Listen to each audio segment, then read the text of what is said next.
this was a city where people, both Protestant and Catholics, got on very well together over a long number of years. They worked together, they socialised together. There was always two distinct groups, but each group was respected. Some people went to church on a Sunday, some people went to chapel on a Sunday, some people didn't go anywhere. And the kids mixed and met in the town. It wasn't what you would call a trouble hotspot in Northern Ireland, like for example in Belfast or Derry or Portadown. People never met in the street and clashed. We didn't have that type of violence. So yeah, it was one of the better places to live in Northern Ireland.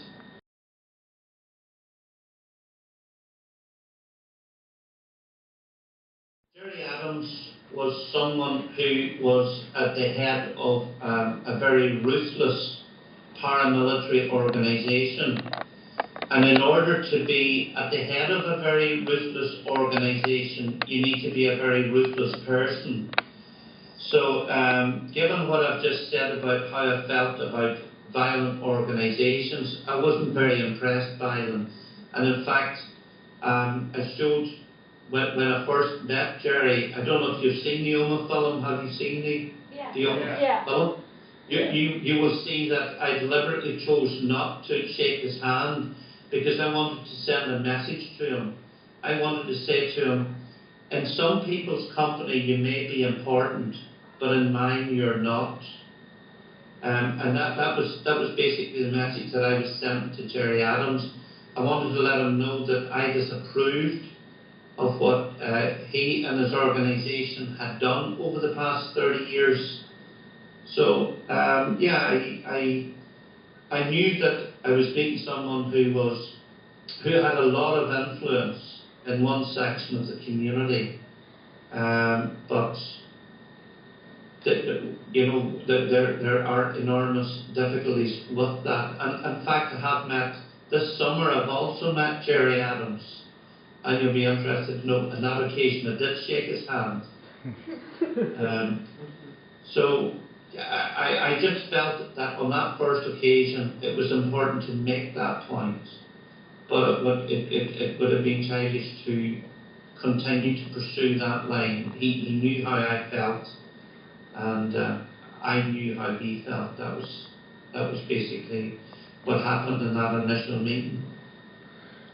Michael, did that meeting take place in Belfast or in Omagh? The first meeting that you've seen in the film took place in Omagh, not very far from where I'm sitting right now. The meeting, I met him this summer in the Dáil, that's in the Government Parliament in Dublin, with a number of other senior Sinn Féin members.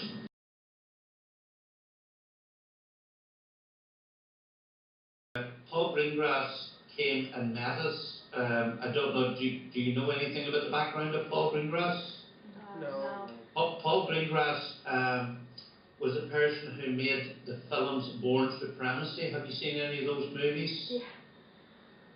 The one that he was making at the time that he came to see me was Born Supremacy. And at that time he was travelling between Berlin and Moscow in the making of that film. And basically what I said to him about the movie was that if he makes this movie, it's important that he shows the horror of what happened at Omagh, but doesn't exclusively concentrate on that horror.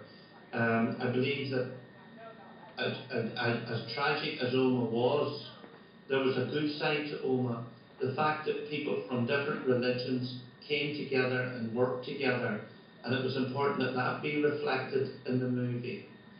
And I do believe that was reflected in the movie, and I believe at the end of the movie it's more uplifting than something that would depress people. I think that was important because that's how I felt, and I think that the people that were involved in the making of that film did do a good job, and I worked with not just Paul Greengrass, but there was another script writer who came and spent a lot of time with me, and we talked through all the issues. Then he would come back and read them and see if I got it right. And then the actor himself, who played me in the part, he spent a considerable amount of time with me. I thought at first he was being a friend of mine, but what he was doing was he was just trying to learn my mannerisms so that he could portray it in the film. And I think he done such a good job that we have a friend from Spain who was involved at the time of the bombing. He was studying at Queen's University in Belfast. He was actually studying peace and reconciliation, and we got to know him quite a lot during that period. And after the movie came out, he phoned me up and he said, I was watching the movie for 30 seconds, he said, and all I could see in the movie was you. He said that this guy done such a good portrayal. So yeah, I think they've done their homework, they got that part of it right.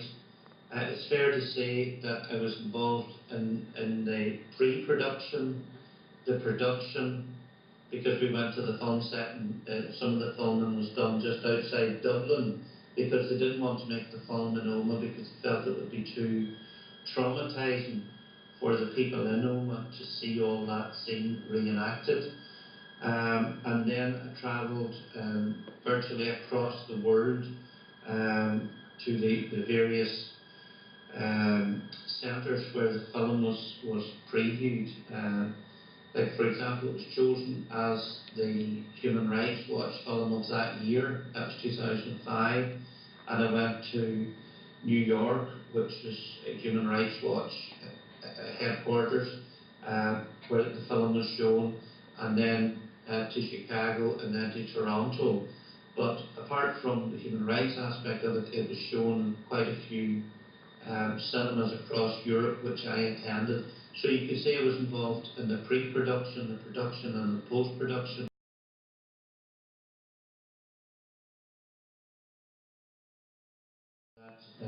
When a tragedy such as what happened at Oma happens to you, one of the few things that you believe you have left in your life is your privacy. And when you open up your heart and soul in the way that I've had to in the film, you lose a lot of that privacy. And then went on to be, as far as the Oma story is, a very public figure. Again, it's something that particularly in the country, because I live in a fairly small community. In Northern Ireland, we have 1.7 million people, and we've just got 2 cities, and none of them are really very big cities. So wherever you go, you're quite well known and recognised. And sometimes some of us just really do want our anonymity. We want to be ourselves, and that's part of the sacrifice that you've got to make when you make those choices.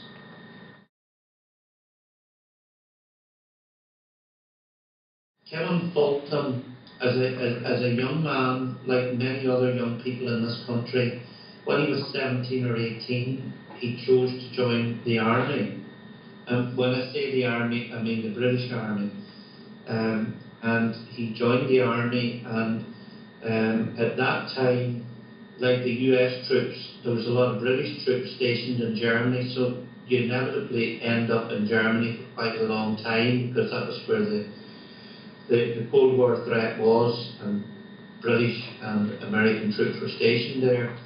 And whilst he was in Germany, his staff sergeant came up to him and said, would you like to do something interesting back home? And being a 17 or 18-year-old, of course you're going to jump at that.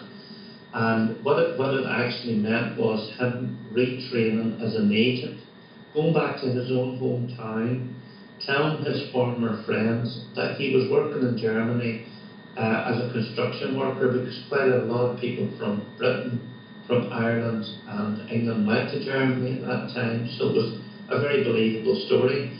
He infiltrated the Provisional IRA, that was the gang that Gerry Adams ran, and acted very successfully for British intelligence, passing back. It was actually military intelligence, an organisation called the Forces Research Unit, FRU for short. He passed back the information, very successful. And then when the dissidents continued, the provisionals ceased military operations and went for a peaceful option, a ballot box rather than an Armalite. He then concentrated on other types of criminality, such as smuggling, because we're on an international border. He assisted the customs people. He also passed back information to the police, and it was as a result of his previous life in the provisionals that he met this other man who was preparing, who he believed was preparing a bomb, and then he shared that with his handlers in Northern Ireland. But for whatever reason, they didn't act in the way, they didn't deal with that intelligence or share the intelligence in the way they should have done, which may or may not have made a difference. We will never know that. But Kevin Fulton is, he is residing at the moment in the Greater London area. He can come back to Ireland for his own safety. I do have contact with him from time to time, and when I go to London, I make a point of trying to meet up with him and have a coffee or a cup of tea or whatever and have a chat. But yeah, he for 16 years he lived a lie, every day looking over his shoulder, could have been his last. I think that he was a very brave individual. Was there any trust whatsoever in Northern Ireland by the Republican community of the RUC, or could you tell us about Northern Irish attitudes toward the RUC? Catholic community and the RUC, because the RUC basically came from the Protestant community, and I think there was an unfair distortion there, because Catholics chose not to join the RUC because they believed that it was a Protestant police force for a Protestant people. So that's the background, a lot of distrust. Some Catholics did join the RUC. It's not fair to say there was none in it.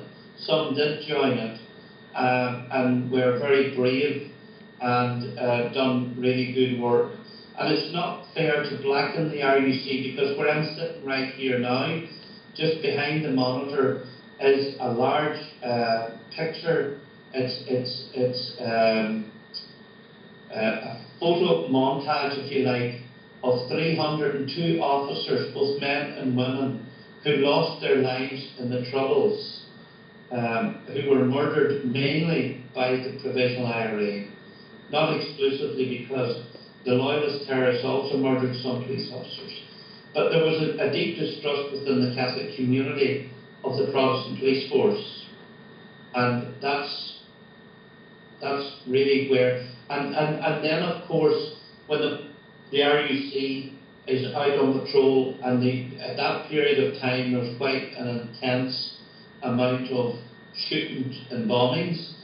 So when someone was stopped and they said, "What's your name?" and you said your name was Michael O'Connor, they said, "Right, that's a Catholic, so we've got to look in his boot. We've got to treat him with suspicion, because he's coming from the community that's shooting at us." So it then works like that. And that's why when we had a peace process, then we had to examine how the police service, how the police force worked, how we can bring balance to it, and that's where all of the reforms came in.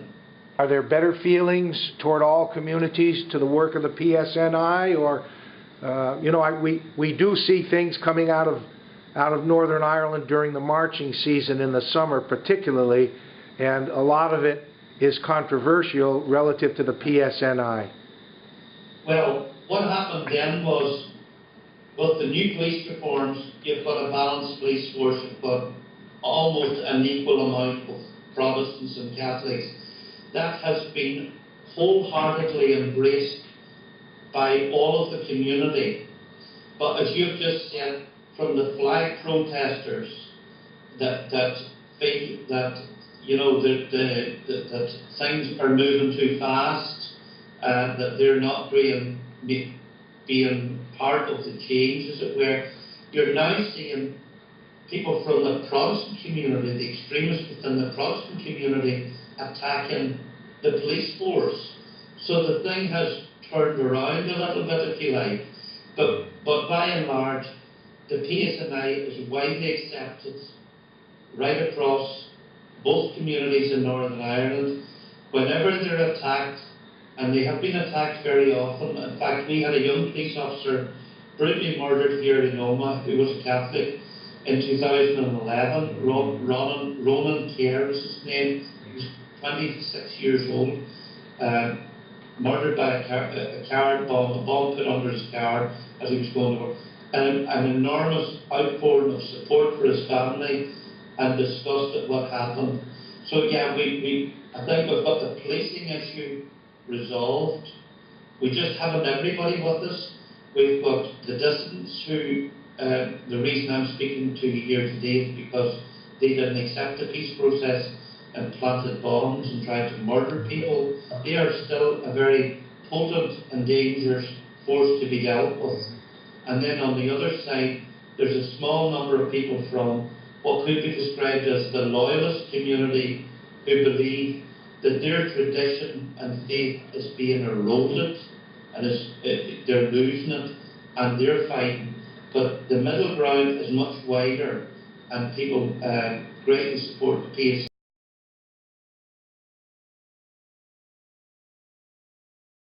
The organisation was set up really in September 1998, which was very, very shortly after the bomb. And we came together as families who were mainly at that point bereaved from the bereaved community here in Oma. We were Protestant Catholic, as you've seen from the film. Initially, we came together just to offer support to each other because we had all of us had come through a very traumatic experience. Then we got all of these other issues which were more contentious to deal with, such as the fact that it looked like the police investigation had gone off the rails. There were issues around how the generosity that was sent to Oma in the form of money to be shared with all the victims was distributed. There was these type of issues which took up a lot of our time. But the organisation, for the first 3 or 4 years, it was very intense. It was dealing with all of these issues, as you've seen from the film. But after that period, we started to broaden out and bring more balance into the organisation. We're an organisation today who are still deeply concerned about truth and justice. It will always be a core element of the group's work, but it by no means is the only element. We are, if you could just see outside the room I'm in now, with the large boardroom that we have here is completely decorated for Thursday night. We're going to have a Halloween party here. We're going to have 80 people. We're going to have kids. We're going to have music. We're going to have fun. We're going to have tricks. We're going to have all sorts of things. And it's that recreational and social side of what we do is very, very important. Bringing people together to do fun things, and that is developed. We also do educational courses. You know, we do, say, for example, basic computer courses for people who haven't any computer skills, and we do more advanced computer courses. We do flower arranging for the ladies, and we do digital photography for people who are in. So we do a wide range of things. We also do bus tours where we go to places of historic interest, or just to the seaside, or a day shopping, that sort of event. So we're right across the board. We're a lot more balanced. We do a lot more interesting things, things that everybody wants to do, and everybody feels there's something in it for everybody to do.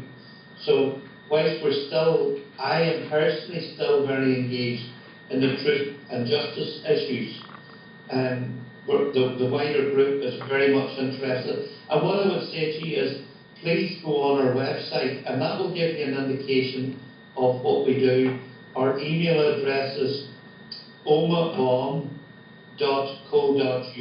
so it's www.omabom.co.uk, and that will give you some idea of the breadth and width of activities that we're engaged in. In my own family, before I was married, growing up, and then in my married life, we have always had friends from the other community, if you like.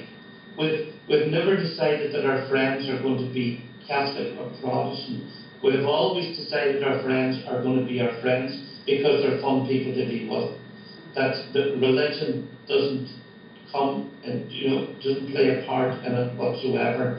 And that's always been the ethos. And I know you've got 3 flags behind you, but one of the things that we've always said is this is an organisation. It's not about flying flags.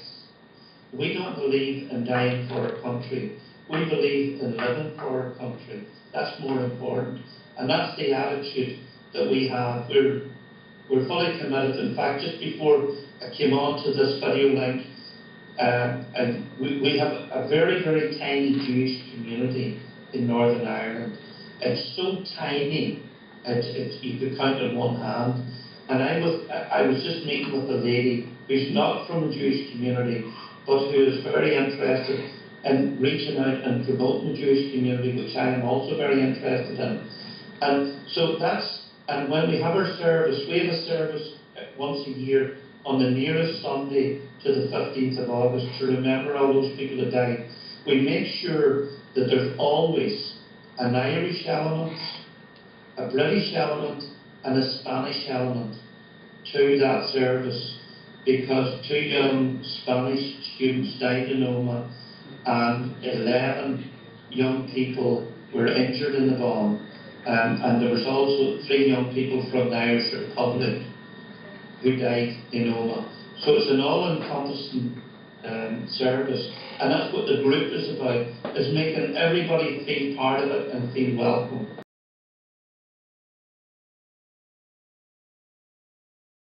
When that type of tragedy comes into any family, and I hope that in your own lives you will never experience that, but you will, as a course of nature, you will experience death.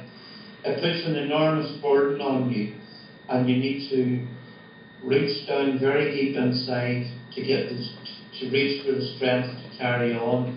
And for me, it was the good things that happened in my life, in past life, not the bad things, that gave me the strength to carry on.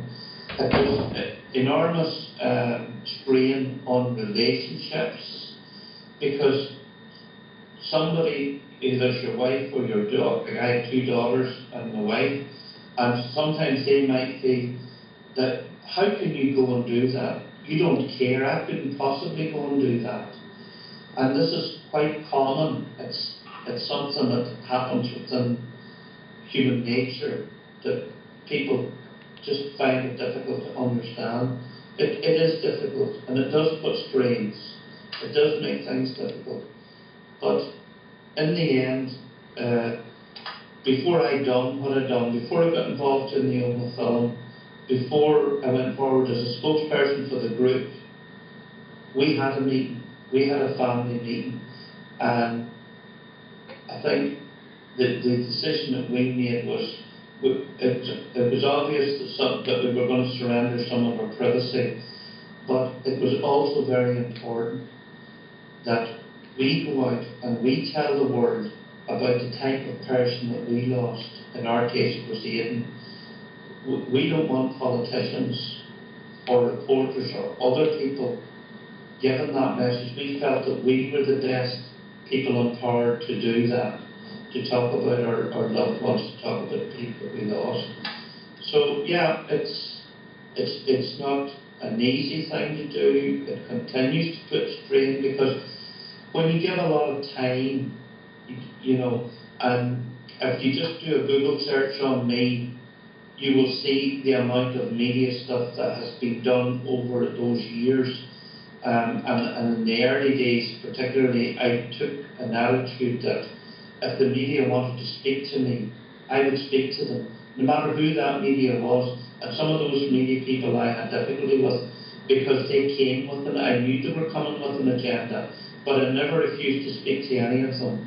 In fact, I went to them wherever they were, and I always facilitated that because I felt that it was important, not that I get that publicity, but we get that message across. If we don't get that message across on the print media or the broadcast media, someone else will fill that space. That's the way the media works. Every day they start, tonight they'll start with a blank page, and tomorrow morning they have to have a full newspaper of newspaper articles. So it's important to try and get your message across, and get it across at no cost to the widest audience you can. So that's all part of the pressure of the pressure that I chose. I had a choice. You know, I could have chosen. Some families have chosen not to engage. Some people don't even talk about their loved one. They won't even mention the name of the person that they lost, which I think is very tragic and painful. And we have a memorial garden. When someone who's come to Omagh, I will take you around to the memorial garden. And there's 3 names are missing on the stone, that the 3 families that did not want their loved ones named on the stone. So that everybody deals with grief and pain in different ways. And there's nothing wrong with that. People have to be allowed to do that. It looked like, to keep the peace process going, that they were willing to sacrifice the people at Omagh and shut down the investigation in order to continue the peace process. Is that right? If we could say that when the peace process was moving forward, was started, my family, absolutely, we all need peace, and we all have to compromise in order to get that peace. And we supported the peacemakers in every way. We had a vote which went right across Ireland, where people came out and voted either for the peace process or against it. And my wife and I and our 3 children went together and we voted for the peace process because we believed that's what our country needed. We needed to come together.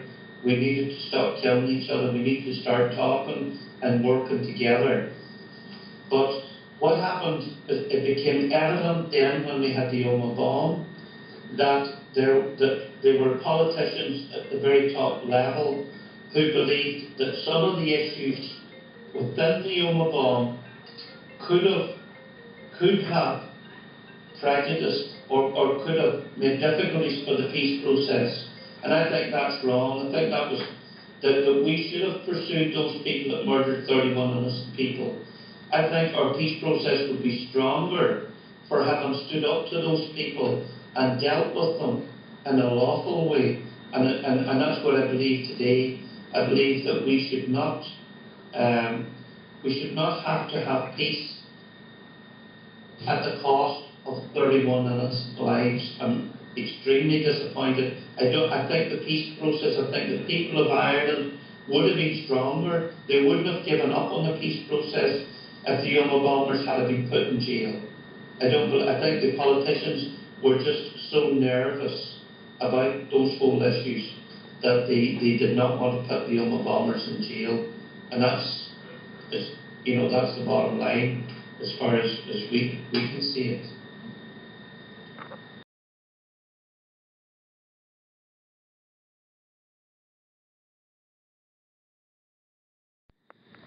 I think the politicians are weak and cowardly. I think when you set yourself up to be a politician, I've never been a member of a political party. I've always had a view. I've always voted for the middle ground, not for the extremists. I believe that when you go into politics, you should show leadership. You should be courageous. You should show balance. I think the politicians in this country where I am are always looking over their shoulder and always looking at what other politicians are doing. They're not being their own people, and I think that's why we've had as little progress as what we've had. We now have Dr. Haas back in this country trying to resolve some of the outstanding problems. And ironically, one of the main outstanding problems in this country, the legacy of the peace, if you like, is the victims, how the victims have been treated. It's one of the major problems that we have in this country is the definition of a victim. Now, if I walked into the room that you're in right now with a handgun and shot one of you dead, I don't think there's any doubt about who's the victim and who's the victimizer. But in the country we're in at the moment, if that happened, somebody would be saying, well, actually, that man took drastic action. Something must have caused him to get that handgun and to murder me. So he is a victim of something else. I'm a victim of him, but he is a victim of something else. That's how skewed things have got in this country. And the victims issue is a very big one. In fact, we have there was a peace and reconciliation centre to be built outside Belfast on a prison site. What was the main prison where all the paramilitaries were in prison, and it was the victims who were instrumental in stopping that peace and reconciliation centre from being built on that site, because they believed that there wasn't enough consultation along with the victims in deciding to build the peace process there. So there's a big issue, an underlying issue, which is poisoning the peace process, and that is a victims issue. And even that can even come into the flags, the issue of the flags. People are feeling that they're being sidelined.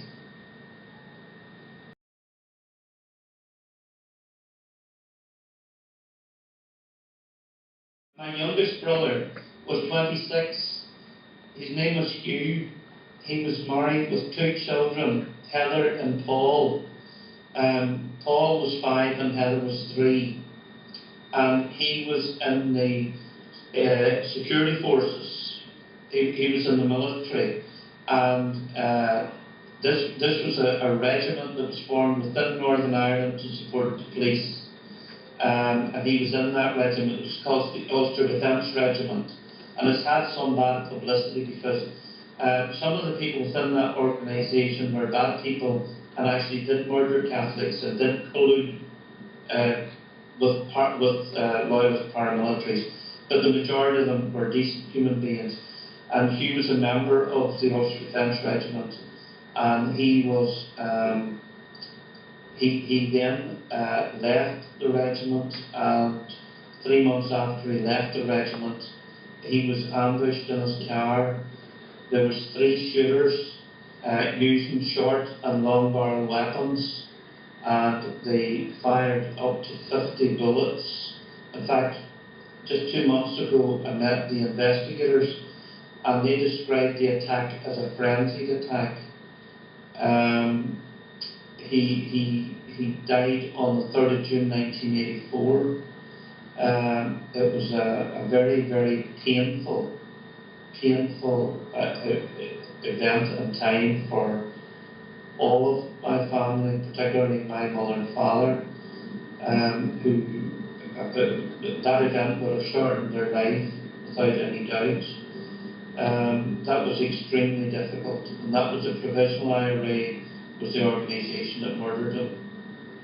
So it was very difficult. He was one of the few brave Catholics that chose to step over the line and put his life on the line. And the IRA had a policy, particularly, of murdering any Catholic who joined the military or joined the police as a warning to others not to join. So yeah, it was a difficult period. It was something that we will never forget, and we have Remembrance Day on the 11th of November coming up not very shortly, and we always lay a wreath in remembrance of Hughie and of all the other soldiers who died during the 2 World Wars and the more recent conflicts, both in Northern Ireland and in Iraq and Afghanistan. So, yeah, so it's, you could say that my life has been affected by both sides of the divide, you know, both sides, both before the peace process by the Provisional IRA and then after the peace process by the dissidents, by the real IRA. The education system works. We have state schools, which is mainly Protestant schools, and then we have Catholic schools, which, unlike the states, is exclusively Catholic kids. They don't take in kids to educate. You know, obviously they're not going to turn any kid away, but I know the way the system works in the States, kids come in and pay and get a good education. But here we have the Catholic education system, if you like, and we have the Protestant education system. But we also have a third system called integrated education, where kids come together from all religions and are taught in the one school, in the one class, and my grandchildren go to that school. They go to an integrated school. I feel that's the way forward, but in practical terms, that's not going to be practical for all families to do that. And I think the UDA paramilitary is quite right.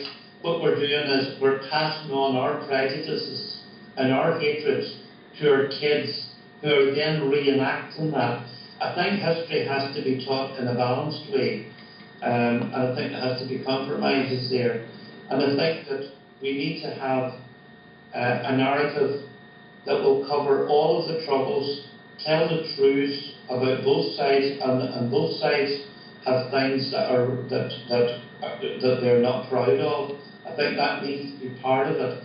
Just as we tell a story about the Second World War, about what happened there, and educate young people, I think we need to tell them about what happened during the Troubles. We need to tell them about the horrible things that happened on both sides. We need to tell them about the good things that happened on both sides. So we have to have a balanced curriculum that we can teach the history and move forward. That is very important. Is there anything we can do to help students in a country like this, your situation?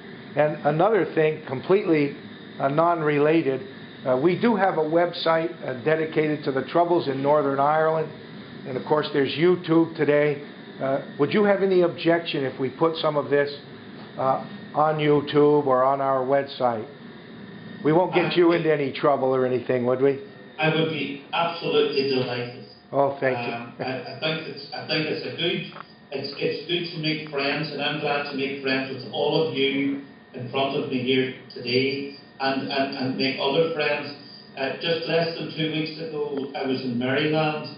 I was over there doing basically what I'm doing here, just with a wider audience. Brian Polkinghorne at Salisbury University. It may be worthwhile to touch base with Brian. He does a lot of good work also. I think we've got to do what we're doing. We've got to talk. You've got to ask me the difficult questions. And we've got to keep this conversation up. Absolutely delighted to link websites, to share information, keep in touch. And I think the more we know, the more we understand. And if there's one thing I would say to you is that when I get American students generally come here, they come to one side or the other. I think you've got to see the balance.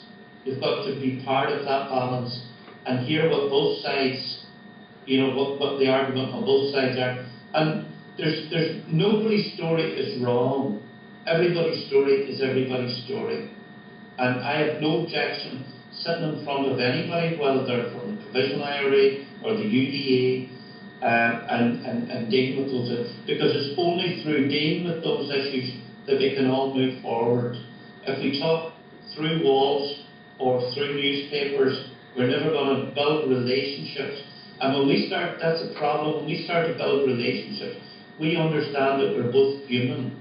And there are always things that all of us can connect about, whether it's drink or food or background or whatever. We will connect because that's what human nature's about. So it's been a pleasure to talk to you. It's in the late afternoon with yourselves, and local time is just coming up to 3 o'clock in the afternoon. So the very best of luck in your studies, and hopefully some of you will come to Northern Ireland and we can meet, and as the politicians say, we can press the flesh. It'll be a pleasure to shake your hand, Michael. Absolutely. So we'll see you in March. Look forward to that, Bill, and thanks for making the link. And this is an excellent link. I've made many links, but I've never had one. I feel like I'm in the room with you, so it's fantastic. Well done to everybody. All right. Thank you. Thank you so much. Thank you. Goodbye.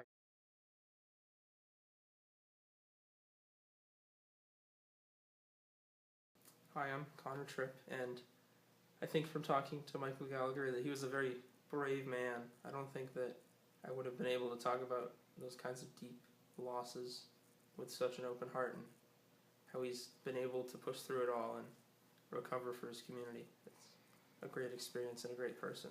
Got a chance to talk to.